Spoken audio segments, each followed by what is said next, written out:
Mikel, 23 shots, 3 the XG for Arsenal. In the end, was it down to who was more clinical?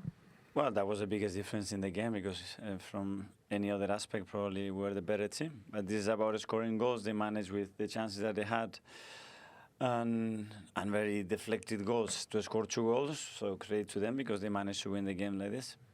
About these chances that Arsenal created, why was it so hard to get it done today? Does it get more and more frustrating and maybe it piles up mentally for the players?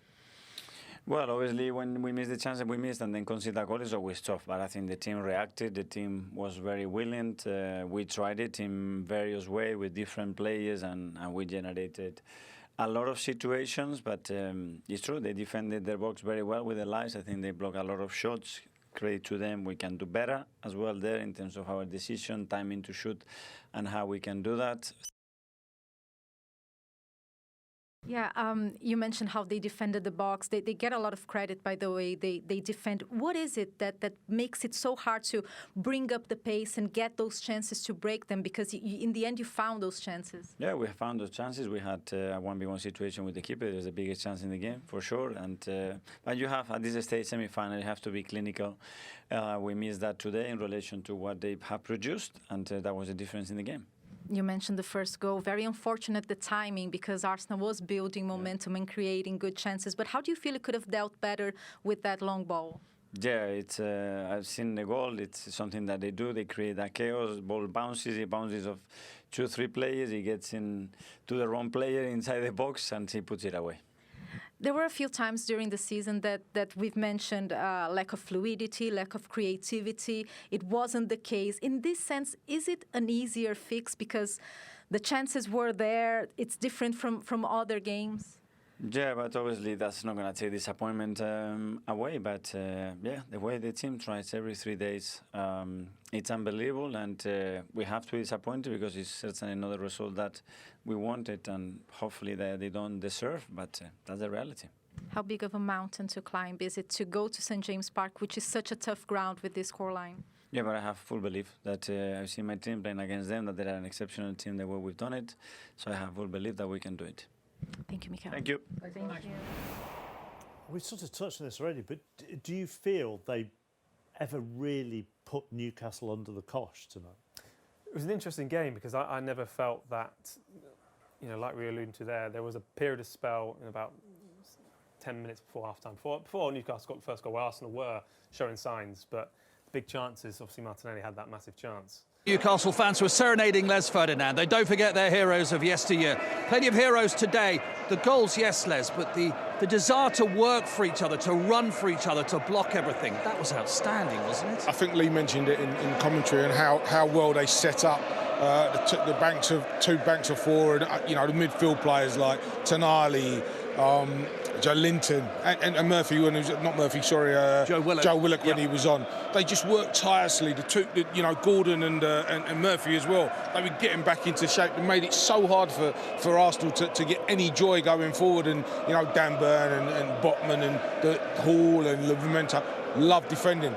You know, they take pride in not defending as much as they take pride in scoring goals. That, you know, up the top end, those guys at the back, you know, they were phenomenal tonight. I think listening to Anthony Gordon in the interview talking about how much Arsenal dominate the ball, you can see, especially with the players we've got missing, the real potency up front. You can see that once they got in that shape and we were passing around as slowly as we were, they were always going to be comfortable, and like the blocking and the defending was. And the desire to win the second ball, as Lee said, if you don't win the first ball, make sure you win the second ball. And they done that. They came with their plan, and I think they executed it very, very well. Yeah.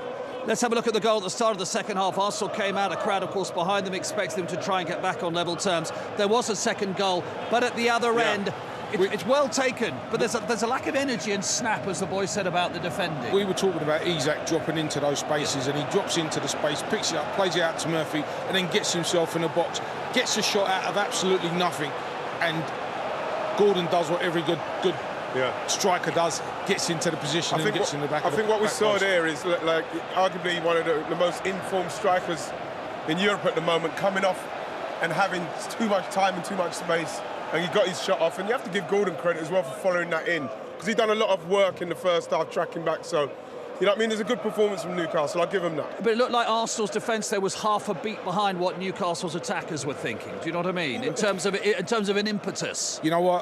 I'm big fans of Gabriel and Saliba, but I don't think they'll have had a tougher time this season because I thought Isak was fantastic. His movement just kept them moving all over the place, dropping in, going long. So he messed them about all evening. You know what I'd say with that, Les? You know, because there's not a player like that in Arsenal's squad, you're not coming up against that in training. Yeah. So then what's happening is that he's coming off and it's confusing. It's confusing for them, it's confusing for the guys in front, and that's why, even with that second goal, it was far too easy. It was far too easy for that to happen. But again, you know, it's something that happened because he's in top form and he punished us. And he's in top form and he put Newcastle ahead just before half-time. It was, if you like, it was a Route 1 free kick, but they picked up the pieces so well. Now, there is a little bit of a shove there on the edge of the box by Isak. VAR looked at it. You two keep noticing that. I don't really notice it, to be honest with you. It doesn't matter, Les. It was given. It was given. Right? Yeah. But, like, it was well executed. Botman gets the flick on. Murphy does great with his touch. Probably touches it for himself, but, you know, look at this. Look. It reminds me of what happened to Gabriel. What happened to Gabriel Magalhaes up there? Yeah. You have to have two hands on an Arsenal player and foul them to not get anything. I totally agree. Yeah. But you know, Isak was there. I mean, this is your area. This is your bread and butter, Ian. He was alert enough to think, it's going to run off Murphy. Because he's in that form. I saw the goal against Tottenham as well. The defender got a touch and he still was able to put that in the net. He's in that kind of form where get the ball into him, like Anthony Gordon said, and he'll probably finish it. Newcastle were disciplined. Newcastle fought for each other. Newcastle won second balls, but Arsenal had two great chances, the first of them at 0-0. And as long as football is around, the game will never change. No. You miss your chances, it's a different picture. Lose games, yeah. Well, again, we feel that this has got to be hard down to the goalkeeper's right. You know, really give the goalkeeper a problem. Like you see across the keeper, he might save it, he might parry it. You see Havertz coming in there. Doesn't happen. And I think that this is at 2-0, this. Again, you know, this comes down for me, Les, this is just a poor head. This is one that yourself, Shearer, you're not missing those. Because when you look at the technique here, a natural-born striker is watching that all the way onto his forehead and he's putting it away. You find it hard to understand how he's not headed it. It's hit his shoulder. That only means he's taking his eye off the ball at the last moment. And in that position, that just probably turns the game for Arsenal. That's 25 minutes to go. That's 2-1. That's a different picture. You know, I'm not going to knock Kai Havertz for what he's done up to this point. Another great chance there on a free. When the free kicks and corners and everything not working, and then you're getting players who are not naturally strikers, and you're missing chances. This is when now you're looking at Arsenal, bare bones injuries and what's going on. Players are playing when they're not fit. You have to be looking at the board now. I don't know what you can do in January, but you've got to try and do something if they're going to try and finish this season trying to win something. The thing is, you know, those corners and free kicks have been working for most of the season. It's been a weapon for Arsenal. Unfortunately, they were short today in terms of hitting the target. Absolutely. It's been a memorable week for Newcastle. They've won away at Manchester United. They've won away at Tottenham. Proud. I think it was always going to be like that second half when we went 2 goals up. Obviously, it's only half a job done, but I thought 2-man, everyone defended brilliant. Yeah, and another goal from this guy here. Alex, you just keep scoring. What's been feeling different for you to keep this consistency? No, I think it comes down to a team thing. I think we've been, first of all, very solid defensively, and then we have the quality up front. Today was, again, Jacob who assisted me, so just try to be in the right place to finish the attacks. A very fruitful combination. What is it about you two that's been working so well? Because you've been combining for 7 goals already. Yeah, no, I think it's just the connection. I think we found that in a good way. He gets into good positions and he seems to find me a lot, which is positive for me and for the team as well. And Alex mentioned the commitment then in defending, especially in the second half with the set pieces, 11 corners, and you guys just throwing bodies in the box. How key was this level of commitment here at the Emirates? Yeah, massive. I think to get a result, you're going to have to defend set pieces well. They're so good at them. So, I thought everyone was brilliant. They've had chances. I'm sure they probably would have deserved a goal, but just throwing bodies on the lines managed to get over. Yeah, Eddie Howe already mentioned that in the past couple of seasons, it was a key part of your game to defend really well, and a key part of this identity. So how central is it for you guys when you are defending in this level to just keep going? Yeah, I think it just gives us a good platform to build on. We've had a sticky patch where we're conceding quite a few goals, but we've had a few clean sheets in a row now. But I think that's the whole team. That's not just sort of the back lads. I think you've seen the way that we defended second half there was brilliant. But as I said, it's only really a job half done. They've got sort of nothing to lose now coming to St James's, so we'll have to be ready for it. Yeah, job half done, but it's a big step. How big of a step is it to go to St James Park with a 2-0 up? No, of course we came here with the intention to bring a good result home, and we did. But as Bernie said, it's just halfway done, and we have some time to change things and to come back and do the same job in St James's Park, which is obviously positive to play at home. And congratulations, you are player of the match. So Well done, buddy. Thank you. There must be horrible interviews to do those because you've won 2-0, but it's only the first leg, so you kind of want to look happy, but you can't look too happy. Look, we know as players, ex-players, they're very happy in that dressing room right now. Of course they are. They've got to say, do the right things, be professional in the manner, because obviously you need to show that respect as well to Arsenal, because still we're talking about an Arsenal team that are challenged for the title, still, close with Liverpool. So look, we can't shade away from it, but I think going now to St James's Park, I always felt Arsenal needed to be in front, because it's never going to be an easy place to play football. Never has been. But look, they're playing with confidence. A lot can happen. Like we say, it's a long period of time now until that next game. So I think there's a lot that could change in this moment in time. I think the great thing with Isak in this moment in time for him, he's staying fit. And I think that's what's key for him.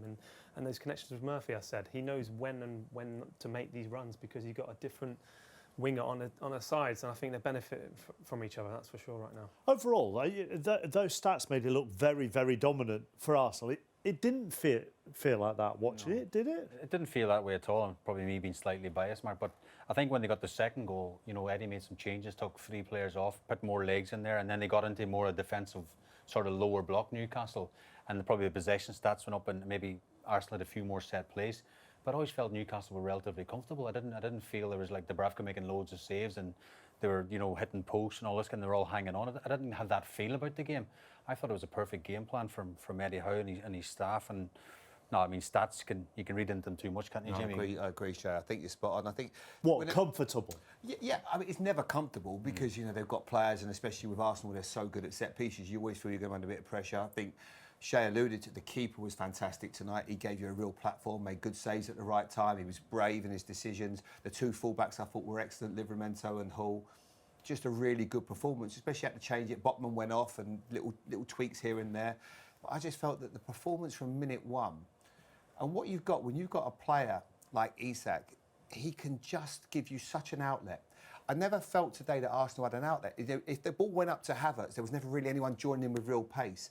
But the flip side of it, when Newcastle had it, they had tremendous pace on the break. You spoke before the game about having that counter-attacking speed.